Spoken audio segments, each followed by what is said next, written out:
அந்த இறை மக்களே, இந்த தவக்கால சிந்தனை என்ற காணொளி காட்சி வாயிலாக உங்களை சந்திப்பதில் மிக்க மகிழ்ச்சி அடைகிறேன். நாம் இந்த தவ நாட்களில் ஒவ்வொரு நாளும் ஒவ்வொரு சிந்தனைகளோடு இந்த 40 நாட்களையும் தொடங்குகிறோம்.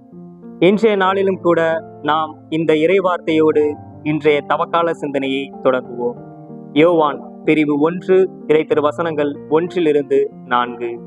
தொடக்கத்தில் வார்த்தை இருந்தது, அந்த வார்த்தை கடவுளோடு இருந்தது, அந்த வார்த்தை கடவுளாயும் இருந்தது, அனைத்தும் அவரால் உண்டாயின, அவரிடம் வாழ்வு இருந்தது, அந்த வாழ்வு மனிதருக்கு ஒளியாயிருந்தது, அந்த ஒளி இருளில் ஒளிர்ந்தது, இருள் அதன் மேல் வெற்றி கொள்ளவில்லை. இவ்வாறாக யோவான் நற்செய்தியாளர் கடவுளின் வார்த்தையை பற்றிய செய்தியோடு தனது நற்செய்தி பயணத்தை தொடங்குகிறார். நான் இன்றைய நாளில் இறைவார்த்தை என்ற தலைப்பில் உங்களிடம் சில மணித்துளிகள் பேச ஆசைப்படுகிறேன். இந்த திருவிவிலியத்தில் உள்ள ஒவ்வொரு வார்த்தைகளும் கடவுளுடையது.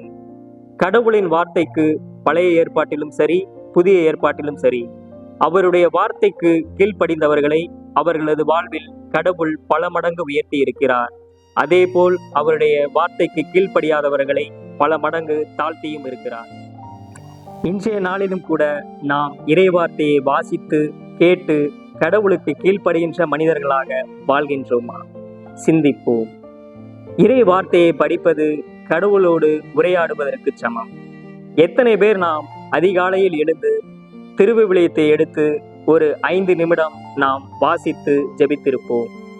இறை வார்த்தை எப்படிப்பட்டதென்று திருத்தூதர் பவுல் எபிரேயருக்கு எழுதப்பட்ட திருமுகத்தில் மிகவும் அழகாக சொல்லி இருக்கிறார்.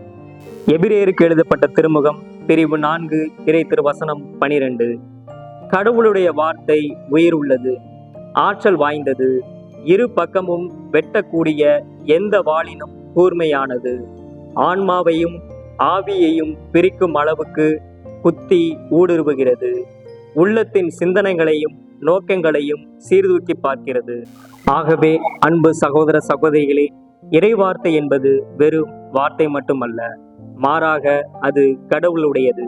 இந்த தவ நாட்களில் நாம் ஒவ்வொரு நாளும் இறைவார்த்தையை வாசிப்போம், கேட்போம், கடவுளுக்கு கீழ்ப்படுகின்ற மனிதர்களாக வாழ்வோம்.